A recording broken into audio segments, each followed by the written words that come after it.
Dear fellow human, I think by now you have the feeling that something is not right about our current situation.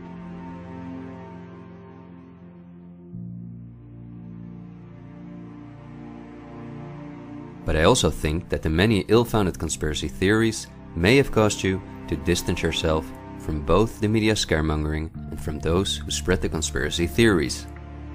Still, I hope you will listen to me for a moment, because as you watch this video, hundreds of millions of people worldwide are falling into poverty because of the measures that have been in place for so long.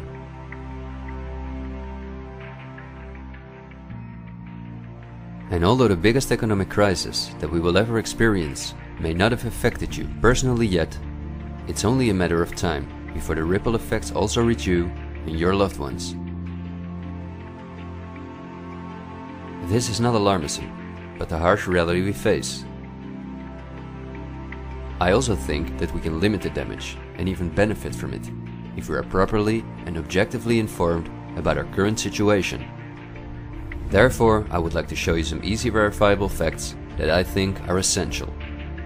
Less than a handful of mega corporations dominate every aspect of our lives.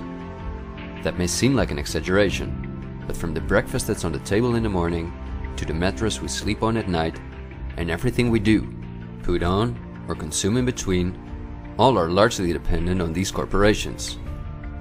These are investment companies of immense proportions, and they manage the major money flows on Earth. They are the protagonists of the play which we are currently witnessing.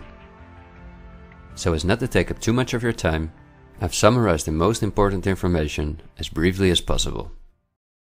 How does it work? Let's take as an example a company like PepsiCo, which is the parent company of many of the most popular soft drinks and snacks in the world. There appear to be many different competing brands, but they all come from the factories of a small number of corporations that together have a monopoly on the industry. Within the packaged food industry, there are a number of other major companies such as Unilever, the Coca-Cola Company, Mondelez, and Nestlé. On this image, you see that virtually every well-known brand in the packaged food industry belongs to one of these corporations. You can easily get this kind of information. You can verify it on the websites of the relevant brands or on Wikipedia. Companies of this size are usually publicly traded and have a board where the largest shareholders call the shots. On websites like Yahoo Finance, we can find detailed company information, including who the largest shareholders of these companies are. Let's take PepsiCo again as an example. We see that 73.14% of the shares are held by no less than 3,379 institutional investors. These include investment companies, mutual funds, insurance companies, banks, and in some cases governments. Let's look at who the largest institutional investors of PepsiCo are.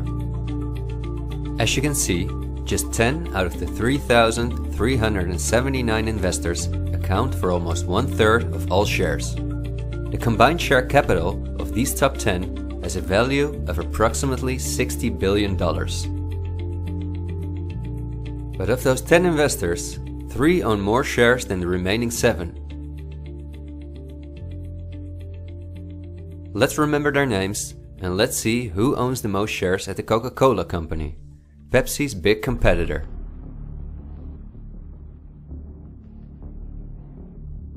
We see that just like with PepsiCo, the majority of the shares are held by institutional investors. Let's look at the top 10 and start with the last one of them.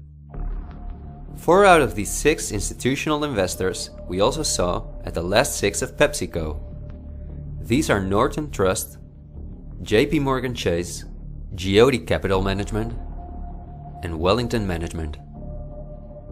Now, let's look at the 4 largest shareholders. 3 of these we also saw in the top 4 at PepsiCo. They are BlackRock, Vanguard, and State Street. And there's another one, Berkshire Hathaway. These are the 4 largest investment companies on the planet. PepsiCo and Coca-Cola are anything but competitors. But also the other big companies that own many brands, such as Unilever, Mondelez and Nestlé, are owned by the same small group of institutional investors. And you don't only find these names in the packaged food industry. For example, let's look up on Wikipedia what the largest companies are within the technology industry. Facebook owns WhatsApp and Instagram. Together with Twitter, they form the most popular social media platforms in the world. Alphabet is the parent company of all Google businesses, including YouTube and Gmail, but they are also the biggest sponsors and developers of Android, one of the two operating systems on which almost all smartphones and tablets in the world run. The other operating system is Apple's iOS. Finally, if we add Microsoft to the other three, we see that 4 companies produce the software that almost all computers, tablets and smartphones in the world depend on. Let's see who owns the most shares of these powerful companies. If we look at Facebook, we see that more than 80% of the shares are owned by institutional investors. These are the same names we saw in the food industry. Again, the same investors at the top. Then Twitter, which with Facebook and Instagram makes up the top 3. Amazingly, we see that the company is also owned by the same investors.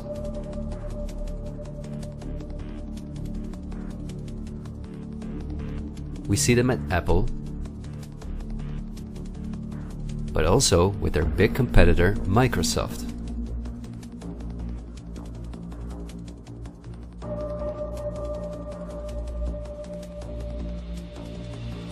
When we look at all the other companies that dominate the technology industry and build our computers, TVs, smartphones and household appliances, we see the same big investors who own a majority of the shares.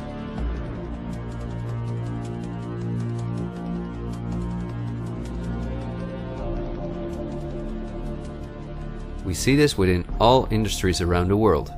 And just to show you that I'm not exaggerating, I'll give you another example. Let's say we want to plan a vacation. On our computer or smartphone, we look for a cheap flight to the sun through websites like Skyscanner and Expedia, both of which belong to the same group of institutional investors. We fly with one of the many airlines, of which the majority of the shares are often owned by the same investors or by governments, like Air France-KLM. The aircraft we fly is in most cases a Boeing or an Airbus. Again, we see the same names. We look for a hotel or an apartment through Booking.com or Airbnb.com. Once we arrive at our destination, we go out for dinner, then we write a review on TripAdvisor. The same investors are at the basis of every aspect of our journey, and their power goes even much further, because even the kerosene that fuels the plane comes from one of their many oil companies and refineries. Just like the steel that the plane is made of comes from one of their many mining companies. This small club of investment companies, banks and mutual funds are also the largest shareholders in the primary industries, where raw materials come from. If we look on Wikipedia for the largest mining companies in the world, we see that their shareholders are the same institutional investors we see everywhere else. The same goes for the largest agricultural companies in the world, that our entire food industry depends on. For example, they own Bayer, the parent company of Monsanto, the world's largest seed producer, which produces 90% of all the cotton seed on Earth, as well as the majority of all other seeds. But these institutional investors are also the shareholders of the largest textile manufacturing companies in the world, and even the numerous popular clothing brands that turn the cotton into the clothes we wear are owned by the same group of investors.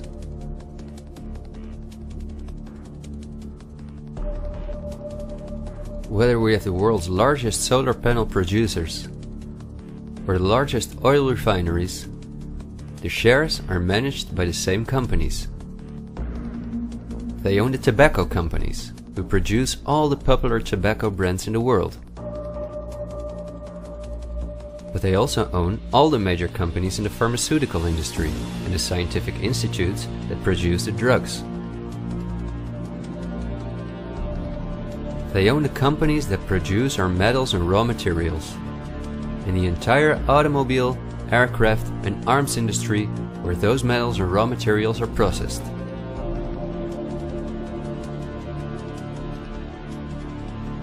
They own the companies that build our electronics. They own the big department stores and online marketplaces.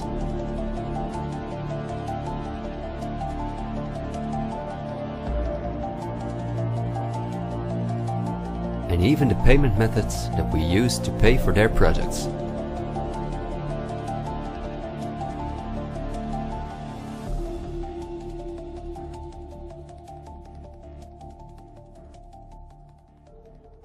Because I want to keep my story as short as possible, I've decided to only show the tip of the iceberg. If you decide to investigate on your own, using the sources that you've just seen, then you will discover that even many of the most well-known insurance companies, banks, construction companies, telephone companies, restaurant chains, and cosmetic brands are owned by the same institutional investors we just saw.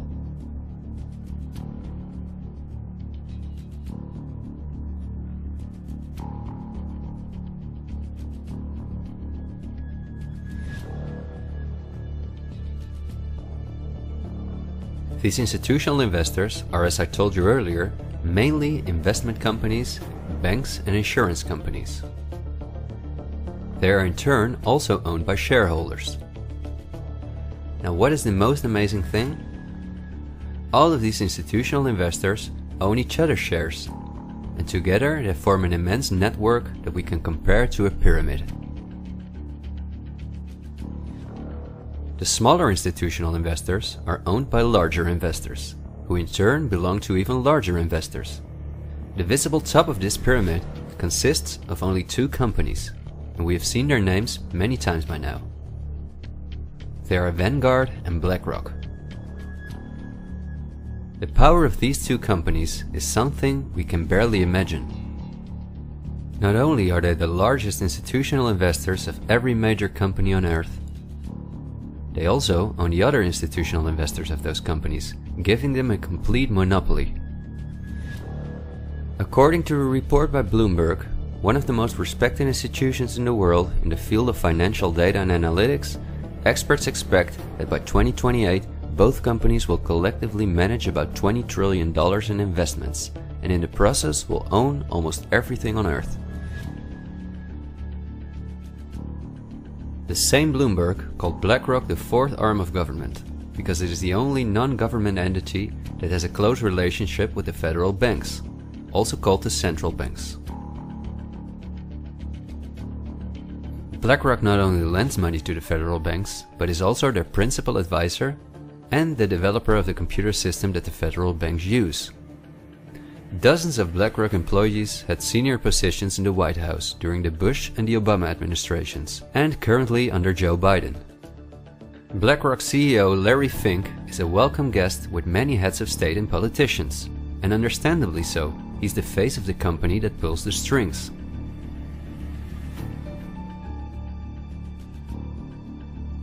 Yet Larry Fink does not pull the strings himself. In fact, BlackRock itself is owned by shareholders. And if we look at who those shareholders are, we come to a strange conclusion. We see that BlackRock's largest shareholder is Vanguard, and this is where it gets dark. Vanguard itself has a unique structure that makes it impossible to see who its shareholders or clients are. The elite who own Vanguard don't want anyone to know that they are the owners of the most powerful company on Earth. But of course, this is no secret to those who are willing to look into it. Reports by Oxfam and Bloomberg show that 1% of the world's population collectively owns more money than the other 99%. Indeed, Oxfam claims that as much as 82% of all the money earned in 2017 went to this 1% of people. Naturally, those who own the most powerful company on Earth would also be the richest among this 1%. In other words, they are part of the 0.001%. Forbes, the most well-known business magazine in the world, claims that by March 2020 there were some 2,075 billionaires.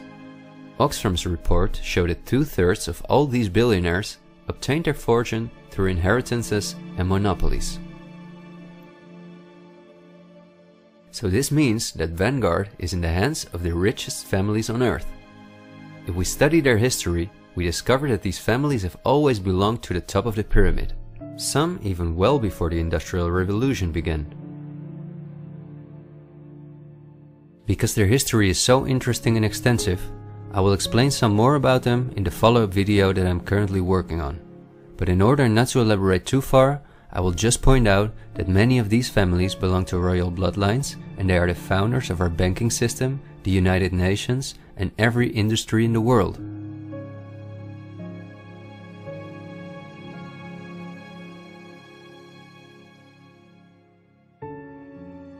These families never lost their power, but because of an increasing world population, they were forced to hide behind investment companies such as Vanguard, whose largest shareholders are the private funds and non-profit organizations of these families.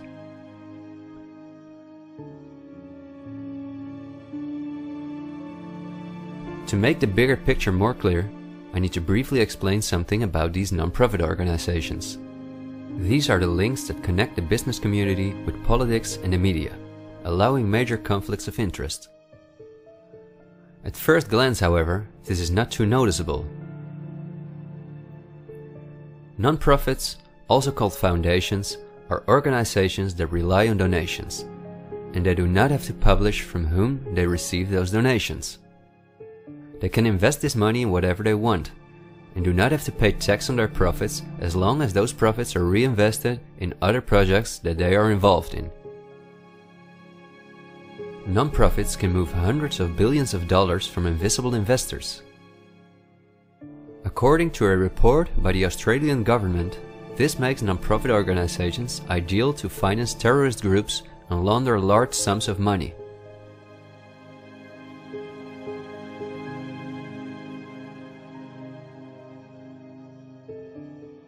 The foundations and funds of the families who are highest in the hierarchy of the 1% hide behind the scenes as much as possible. However, for cases that have a lot of publicity and attention, they use the foundations of philanthropist families that are lower in the ranking, but who are also extremely wealthy. In order to be concise, I will only highlight the 3 most important foundations in the world that connect all the industries in the world to each other. These are the Bill and Melinda Gates Foundation, the Open Society Foundations of the controversial multi-billionaire George Soros, and the Clinton Foundation. A very brief introduction to give you an idea of the size of these types of foundations. According to the official website of the World Economic Forum, the Gates Foundation is the largest funder of the World Health Organization, after President Donald Trump halted the funding of the WHO by the US in 2020. This makes the Gates Foundation one of the most influential organizations in the world in the area of everything that relates to our health. The Gates Foundation has a close partnership with the 16 largest pharmaceutical companies in the world, including Pfizer, AstraZeneca, Johnson & Johnson, BioNTech, and Bayer, and we have just seen who own the most shares of these companies.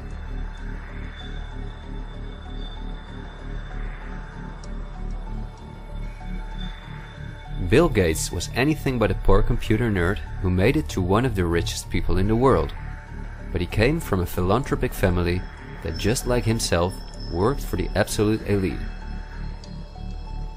Bill is the founder of Microsoft, which is owned by BlackRock, Vanguard, and until recently Berkshire Hathaway. But at the same time, the Gates Foundation is the largest shareholder after BlackRock, Vanguard and State Street in Berkshire Hathaway, where he was even on the board for a while. We would spend hours if we considered everything the Gates Foundation, the Open Society Foundations of George Soros, and the Clinton Foundation are involved in. But because they connect us with the next topic and with the current events, this brief introduction was important. I think the next topic should start with a question. A random person like myself, with very little experience in video editing, using an old laptop, can in 20 minutes objectively portray that only 2 companies have a total monopoly over all the industries in the world.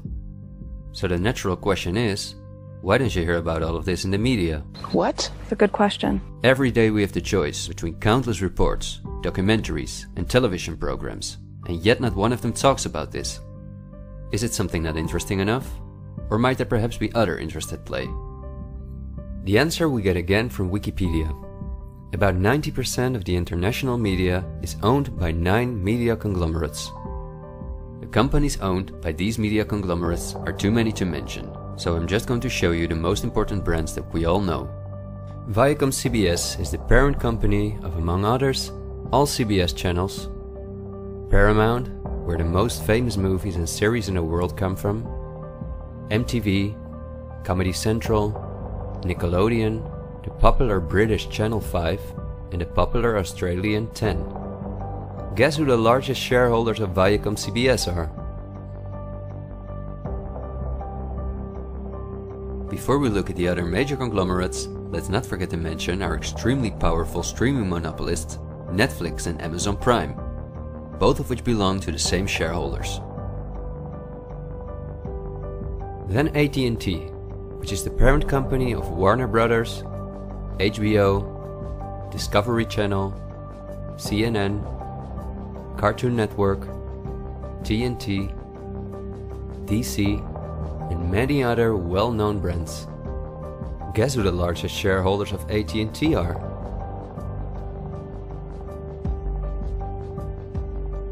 The third one is the all-powerful News Corp. This company owns many of the most well-known national and regional newspapers, magazines and TV channels in the US, the UK and Australia. The shares of News Corp are owned by the American multi-billionaire Rupert Murdoch and by the institutional investors we see everywhere else. News Corp's sister company is Fox Corporation, which is also one of the most powerful media conglomerates on Earth. Just like News Corp, it is owned by the Murdoch family and the usual investors. Then the Walt Disney Company, a conglomerate of unimaginable dimensions, with many subsidiaries such as Pixar, Marvel, 20th Century, Lucasfilm, ABC, National Geographic, and Hulu. Who are their biggest shareholders? Another powerful media conglomerate is Comcast. This is the parent company of NBC, DreamWorks, Universal, the Sky Group, Focus Features, Xfinity, and many other major media brands. As you would expect, their largest shareholders are Vanguard and BlackRock.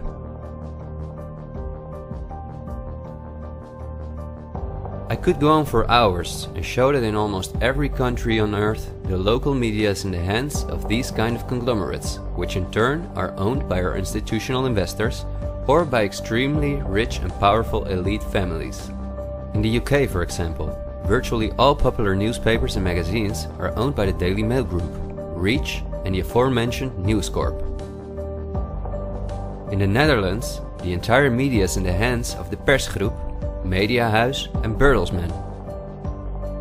And in Germany, the entire media is either controlled by the German government, ProSiebenSat.1, Axel Springer, and again Bertelsmann, which is also a conglomerate of unprecedented dimensions. Not only is this the parent company of the largest book publisher in the world, Penguin Random House, and owner and founder of BMG Music, Bertelsmann also controls a large part of the European media through their subsidiary RTL, a company with 67 TV channels, 10 streaming platforms and 38 radio stations. Bertelsmann is owned by the ultra-rich Bertelsmann-Mohn family, who openly collaborated with the Nazis. Because of this, Reinhard Mohn was held as a prisoner of war in the US. Besides RTL, Bertelsmann also owns a large part of the French mainstream media. And together with Mediaset, the powerful Italian conglomerate of former President Berlusconi that controls the most important part of the Italian mainstream media, they also own all popular Spanish TV channels. Now, to complete the picture, let's look at where the news comes from that all these media outlets are feeding us on a daily basis. The various news media do not produce their news themselves, but use information and images from news agencies such as Reuters, the Dutch ANP, and the French AFP. These organizations are anything but independent. Reuters is owned by the powerful Canadian Thomson family. The ANP is owned by Dutch investor Kees Omen, and the AFP is largely financed by the French government.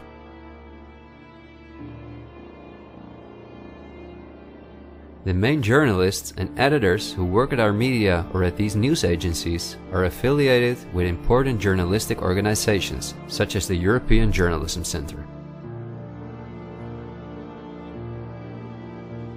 These are one of the largest funders of media-related projects across Europe.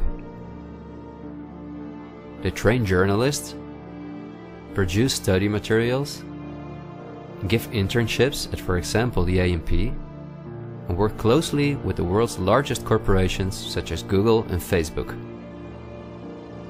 For journalistic analysis and opinion, all the major media outlets in the world use Project Syndicate, the most powerful organization within its field. It supplies the 506 most important media outlets in 156 countries. Project Syndicate, plus an organization such as the European Journalism Centre, together with the news agencies, are the connecting link between all the different media outlets around the world. When newscasters read the news from their teleprompters, there is a good chance that the text comes from one of these organizations. As a result, the global media is often synchronized in its reporting. We are concerned about trouble and trend of irresponsible, one-sided news stories plaguing our country. The sharing of biased and false news has become all too common on social media. More alarming, some media outlets publish these same fake stories without checking facts first. The sharing of biased and false news has become all too common on social media. More alarming, some media outlets publish these stories simply aren't true without checking facts first. Unfortunately, some members of the media use their platforms to push their own personal bias and agenda to control exactly what people think. And this is extremely dangerous to our democracy. This is extremely dangerous to our democracy. This is extremely dangerous to our democracy. This is extremely dangerous to our democracy. This is extremely dangerous to our democracy. This is extremely dangerous to our democracy. This is extremely dangerous to our democracy. This is extremely dangerous to our democracy. This is extremely dangerous to our democracy. This is extremely dangerous to our democracy. This is extremely dangerous to our democracy. This is extremely dangerous to our democracy. This is extremely dangerous to our democracy. In September 2020, the European Journalism Centre and Facebook set up a fund to support selected news organizations to do the reporting during the corona crisis. Let's see who the organizations are that, along with the news agencies, produce our news. At Project Syndicate, we see the Bill and Melinda Gates Foundation, the Open Society Foundation, and the European Journalism Centre.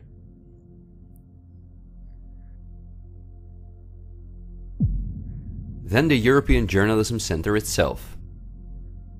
Again we see the Gates Foundation and the Open Society Foundation. And they also receive large donations from Facebook, Google, the Dutch Ministry of Education, Culture and Science, and from the Dutch Ministry of Foreign Affairs.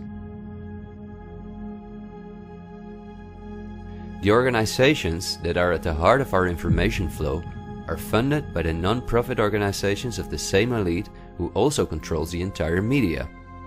However, a part of our tax money goes to these organizations as well.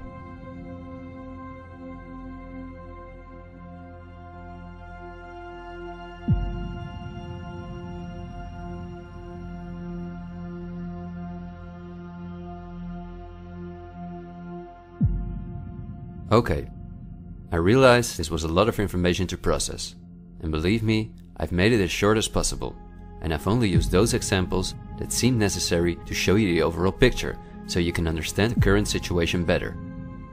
It is an all-encompassing topic that can change our view on many historical events, but my goal is to inform you about the danger in which we presently find ourselves. There will be enough time for us to delve into the past, so let's talk about the current events now. The elite that controls every aspect of our lives, up to the information that we receive, depends on an unimaginably coordinated collaboration to keep all the different industries on Earth connected to each other, in order to ensure they all work in the elite's interests. This happens at the World Economic Forum, one of the most important organizations in the world. At its annual meeting in Davos, the CEOs of the largest companies on Earth gather along with heads of state, politicians, and other influential individuals and organizations like UNICEF and Greenpeace. Serving on the board of trustees are former US Vice President and climate change guru Al Gore, BlackRock CEO Larry Fink, the President of the European Central Bank Christine Lagarde, the Director of CERN Fabiola Gianotti, the Queen of Jordan, the Director of the International Committee of the Red Cross Peter Maurer, and many other politicians and CEOs of the world's most influential companies. According to the WEF's official website, their annual membership fee ranges between 53,000 and 530,000 euros. But according to the WEF's year reports, around 71% of their total budget comes from its partners, who in this way pay for the membership of young politicians who cannot afford their own fee. Wikipedia reports the following. According to critics, the WEF is a business forum where the wealthiest companies can negotiate deals with other companies or with politicians. The purpose of the WEF for many of the participants would be personal gain instead of solving global problems. I don't like to make assumptions, but would there be so many problems on Earth if the key industry leaders, bankers and politicians since 1971 had gathered annually to solve our world's problems? Is it not strange that the world's leading environmental organizations have been meeting for 50 years with the CEOs of the most heavily polluting corporations while things just keep getting worse for our natural world?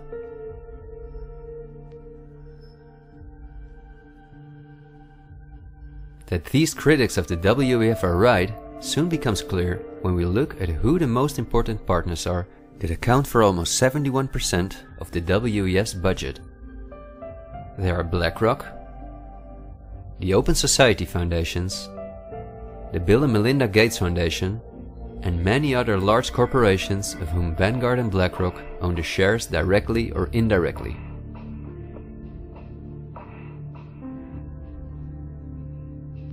The president and founder of the WEF is Klaus Schwab, a German professor and businessman.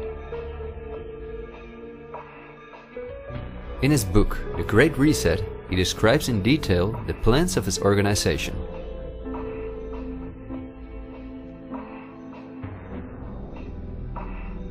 The coronavirus, according to him, is the excellent opportunity to literally reset our society in every regard. He calls this Build Back Better, and this slogan seems to be the motto of all globalist politicians in the world. And it's now a historical moment, a crucial moment, to rebuild the future, to reset our policies. And of course, we also want to work together on building back better. You know, I said we're going to build back and we're going to build back better. It's certainly a major crisis, but it also offers us a unique opportunity. We must use this historical opportunity. Together we can turn a crisis into an opportunity. But this global pandemic has also created an opportunity to build back better. To build back better later. But also to build back better. To build back a better world. To build back better. We can't just build back, we got to build back better. And achieve the Sustainable Development Goals. And climate action is an essential part of that.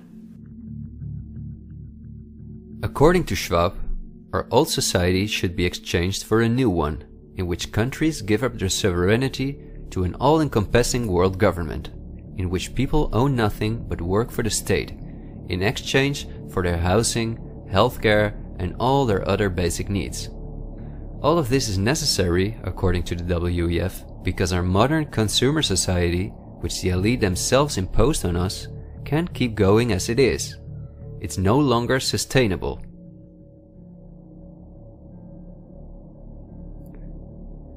Schwab says in his book that we will never return to the old normal. And the WEF published a video that makes it clear that in 2030 we will own nothing, but we will be happy.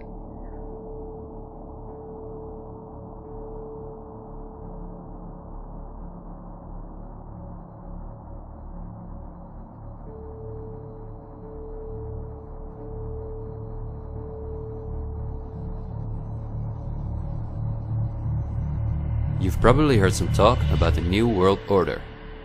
The media wants us to believe that this is a topic for conspiracy theorists, although it has been talked about for generations by presidents such as George Bush Sr., Nelson Mandela, and Bill Clinton. We have before us the opportunity to forge for ourselves and for future generations a new world order, a world where the rule of law, not the law of the jungle, governs the conduct of nations.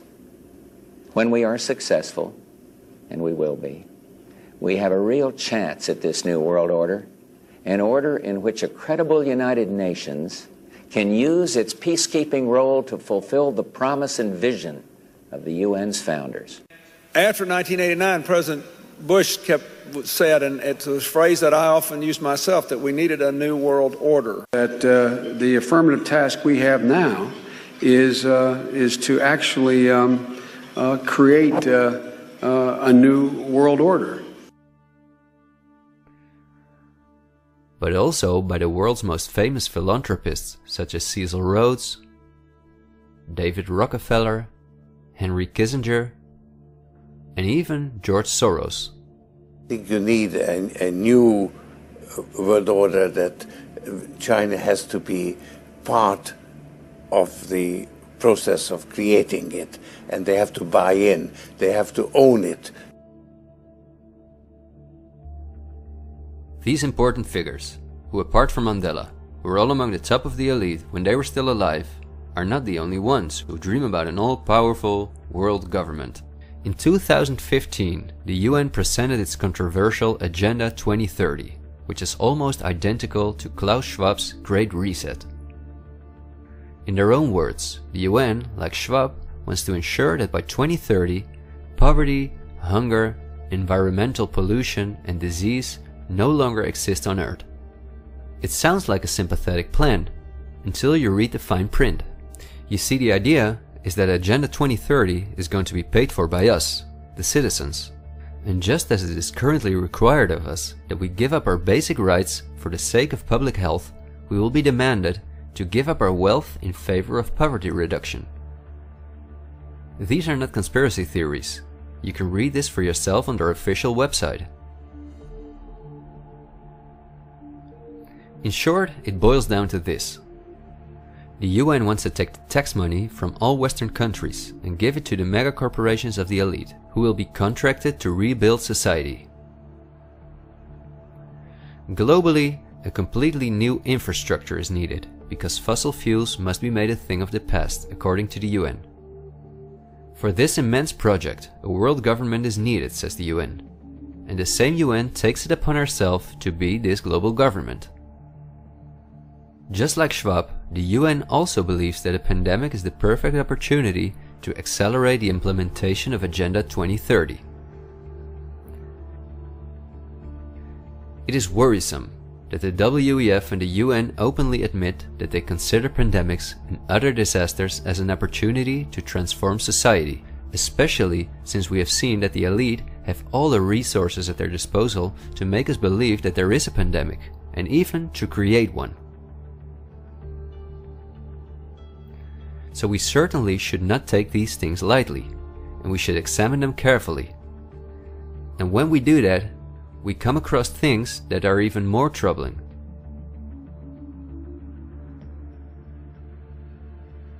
On Friday, October 18, 2019, months before the pandemic was declared, a meeting was held at the Pierre Hotel in New York City for a select group of about 130 very important guests, including politicians and the world's most respected medics and pharmacists.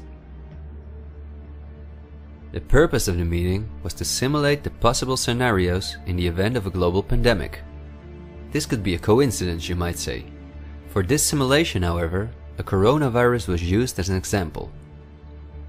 The simulation covered in detail how the coronavirus would develop and how they could only control this through the intensive collaboration of entire industries, governments, and government agencies. Once again, a new world order to save us from destruction. Does it surprise you when I tell you that this meeting, called Event 201, was organized by none other than the World Economic Forum, the Bill and Melinda Gates Foundation, and the Johns Hopkins Institute? This is not a conspiracy theory. Check the official website of Event 201 for yourself.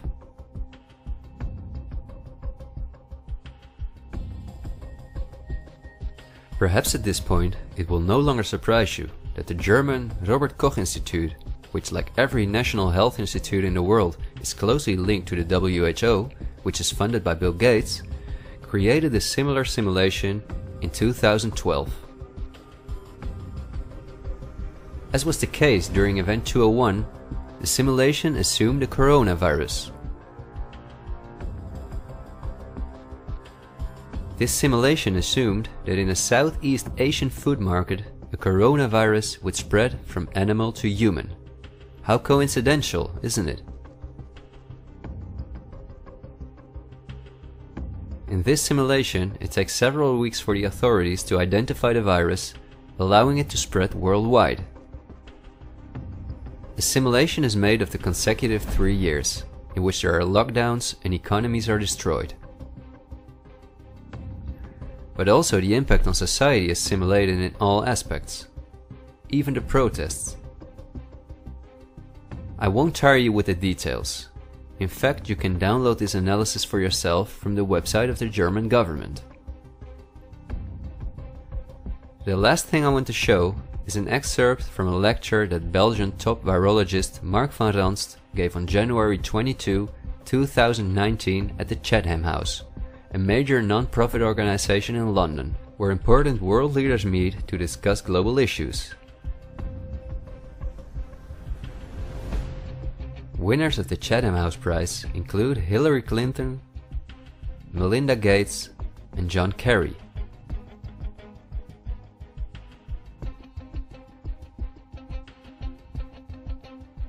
What Van Ranst is discussing is simply shocking. Van Ranst in fact explains how he has fooled the entire Belgian population during the swine flu through fear-mongering, out-of-context mortality rates, and media manipulation. He laughingly explains how he managed to impose the vaccine for the swine flu on the frightened Belgian population, a vaccine produced by the pharmaceutical companies he worked for. Thank you very much, Jaap. Thanks for the invitation. And I was asked to tell you about my experiences being the crisis manager, the flu commissioner for Belgium, and highlighting the communication. And then you have one opportunity to do it right. I mean, day one is so important. In day one, you start your communication with the press, with the people, and you have to do it right. I mean, you have to go for one voice, one message. In Belgium, they chose to appoint a non-politician to do that. I mean, I have no party affiliations, and that makes things a little bit, at that time at least, a little bit easier, because you're not attacked politically, majority, minority. That doesn't come into play, and that was a huge advantage. The second advantage is that you can play in Brussels the complete naive guy and get a lot more done than you would otherwise be able to do. You have to be omnipresent that first day or the first days, so that you attract the media attention. You make an agreement with them that you will tell them all, and if they call, you will pick up the phone. When you do that, then you can profit from these early days to get complete carpet coverage of the field, and they're not going to search for alternative voices there. And if you do that, that makes things a lot easier. These first weeks, that's easy street. when you have no opposition and everybody needs news and they can come to you for news, you can bring quite a lot of neutral information, and it is picked up, and it is well, the news is brought the way you bring it, and that is you can only do that in the first couple of weeks or months. And then you have to say, okay, well, we will have H1N1 deaths. Of course, that would be unavoidable. I used there Sir Donaldson's quote, where he said that in the UK, by the peak of the epidemic, 40 people would die per day at the end of the summer. So 62 at that time million people in the UK, 40 deaths a day. I worked it out for Belgium. That would be 7 deaths a day at the peak of the epidemic. I used that in the media. 7 Belgian flu deaths per day at the peak of the epidemic would be realistic. That is true in every year, even interpandemically. That is very, very conservative. However, talking about fatalities is important, because when you say that, people say, wow, what do you mean? People die because of influenza? And that was a necessary step to take. And then, of course, a couple of days later, you had the first H1N1 death in the country, and the scene was set and it was already talked about. And then you had to pick who is going to be vaccinated first. And then, well, women and children first, whatever. I mean, risk groups, they were important. And then I misused the fact that the top football soccer clubs in Belgium inappropriately and against all agreements vaccinated they made their soccer players priority people. So I said I can use that, because if the population really believes that this vaccine is so desirable that even the soccer players would be dishonest to get their vaccine, I said, okay, I can play with that. So I made a big fuss about this. This is Van Ranst is raving mad, but it worked. The Chatham House organization is also funded by all major corporations of the elite, the Gates Foundation and the Open Society Foundations. We could talk for hours about the coronavirus, which has a survival rate of 99.98%, and about the incomprehensible measures that are destroying our society. Millions of entrepreneurs have lost their income. Countless elderly people have died in loneliness, isolated from their families. But I think we have reviewed enough facts that put the global COVID measures in a broader context, seen from the perspective of the elite. This extremely wealthy elite, collectively of tens of thousands of billions, has no problem whatsoever with the fact that more than 40% of the world's population has to live on less than $5.50 a day, or that millions of children are dying from the drinking water contaminated by them, or from malnutrition, or by their bullets and bombs. They just want to get more powerful. The elite have absolutely no intention to share their wealth with us. In fact, they are honest about their plans to take even the last bit from us, and those plans are being rolled out as I'm telling this. The underlying motives of the elite will not be explained in this episode, because for this we have to dive into history and discuss topics that are beyond our modern rational thinking. But for now you may understand well enough with the simple logic that a new world order, or an all-encompassing world government, is the only way for a small elite to retain its power over an ever-increasing world population. Companies like BlackRock and Vanguard do not benefit from national borders, import taxes, and real diversity.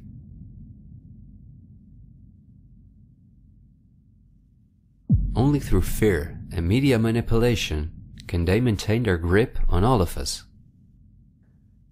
And I deliberately haven't even mentioned the inhumane blackmailing methods by which the elite keep their own most important minions in line.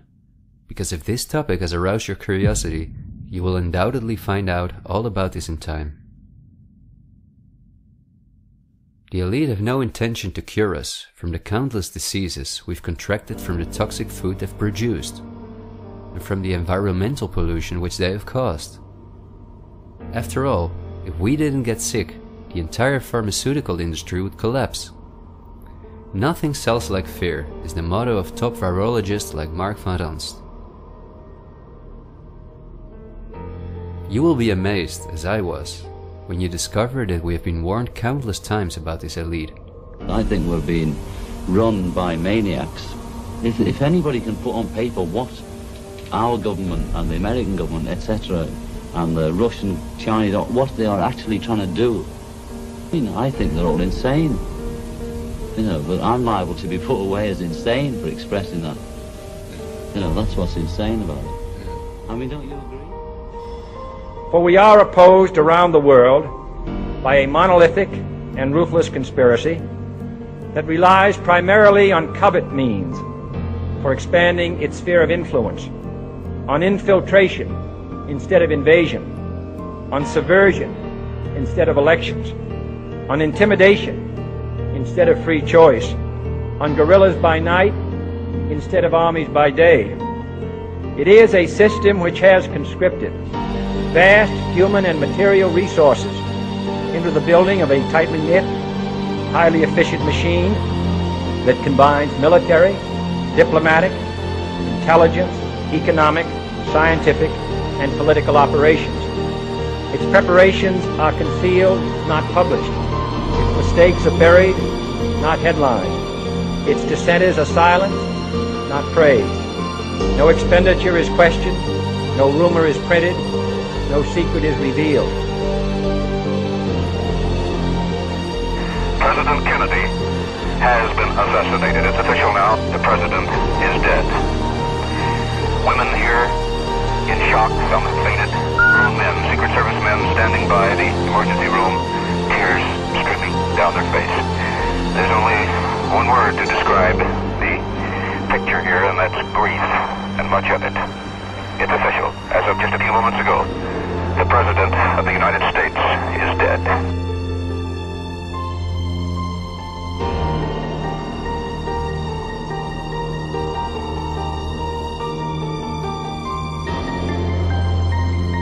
When you're talking about like really elite levels, the name of the game is blackmail. That's what runs the whole system basically.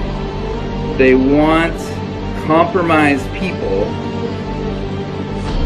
because they're easy to control. I'm not suicidal. I'm not suicidal.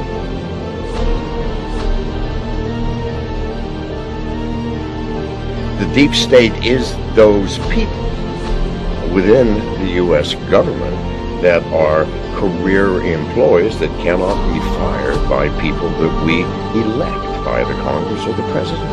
Are these people in control? Can they enact laws? Fuck yes.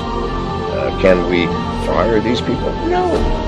Can presidents fire them? No. It's designed that way so that political parties and political interests cannot affect the deep state. Do you understand the nightmare of our situation, people? It is no secret. It is as open as it can be. The deep state does control America. Wake up, people, please. God. Use some common fucking sense. Thank you.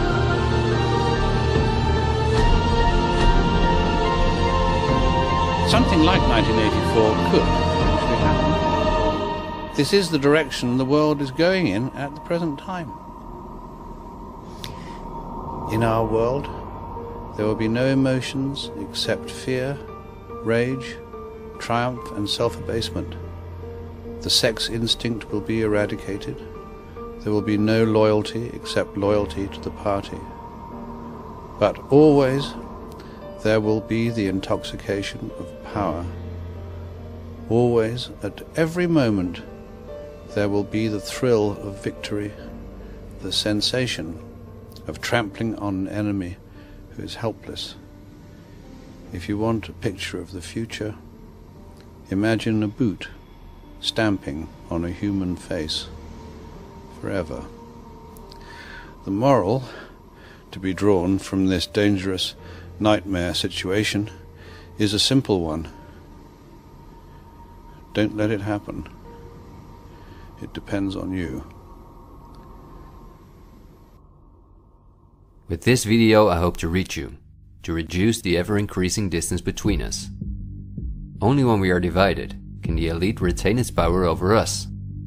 The greatest fear of the elite is that we will realize what is really going on Earth. And the only way the elite thinks they can prevent this from happening is through censorship,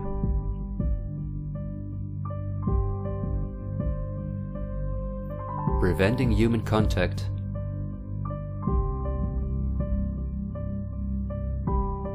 the incessant framing of political opponents and those who think differently,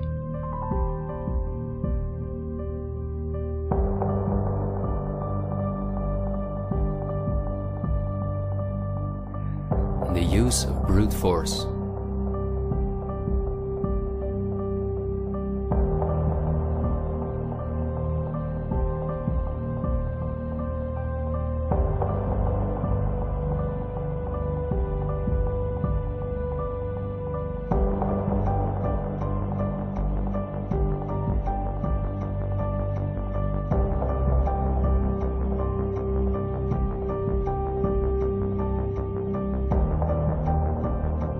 The plans of the elite are clear, and so is the ruthless way in which they want to accomplish them. If we allow this to happen, a new society will be built on the ashes of what we once knew. A new society in which we will own nothing, not even a home of our own. The elite wants to make sure that between now and 2030, everything you now own will be theirs. For this, a devastating economic crisis is necessary. First, the middle class is attacked, which is the backbone of society. Entrepreneurs are forced to go into tremendous debt, which will ultimately cause them to lose all their possessions. After that, things will move quickly. Banks will fall, cash money will cease to exist. The only way not to starve to death will be the acceptance of government support, which will include several conditions, such as the vaccination passport and giving up all private possessions. Because the entrepreneurs are the first to fall, many others won't immediately feel the crisis. The people remain divided among themselves until it is too late. This is not a doomsday scenario that I've made up. This is simply the Great Reset, the New World Order, which has been prepared for many generations, and which has been extensively tested in every communist dictatorship in the world.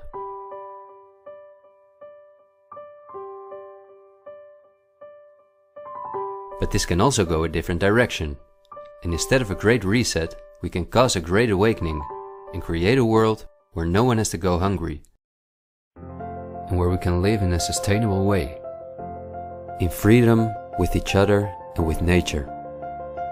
This is not an idealistic daydream. There have always been forces that have sought to break the power of the elite, but until recently, our means of communication were always insufficient to get a mass network in motion. The elite have always kept us in ignorance about the discoveries of geniuses such as Tesla, who was far advanced in the field of clean, free energy, or Dr. Rife, who used radio waves to cure at least 16 terminal cancer patients before he, just as Tesla, died in a suspicious manner. Or Henry Ford, who in 1941 had already made a car out of bioplastic that proved stronger than steel. The elite have hidden countless such techniques from us because they form a threat to their monopolies in every industry. These were techniques that would have given us freedoms and put the elite's power at risk, which is based on our fear and dependence on their projects. These are not conspiracy theories, but facts. What I am saying is that a world of new possibilities is opening up for all of us, where there is no poverty, no pollution, diseases or wars, and in which governments work for the welfare of the people rather than the other way around. Countless ailments that provide the pharma industry with hundreds of billions of dollars will be cured. No one will have to work their ass off to live a dignified life.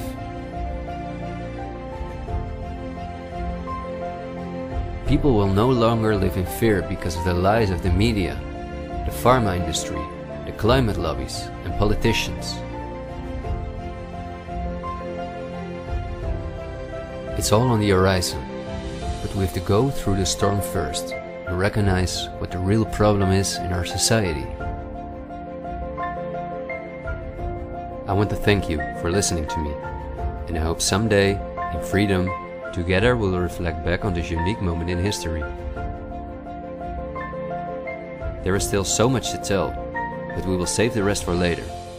This video was only intended as an introduction. This is where our journey starts, and it will be a difficult one, but we will undertake it together, and we will help each other get up when we fall.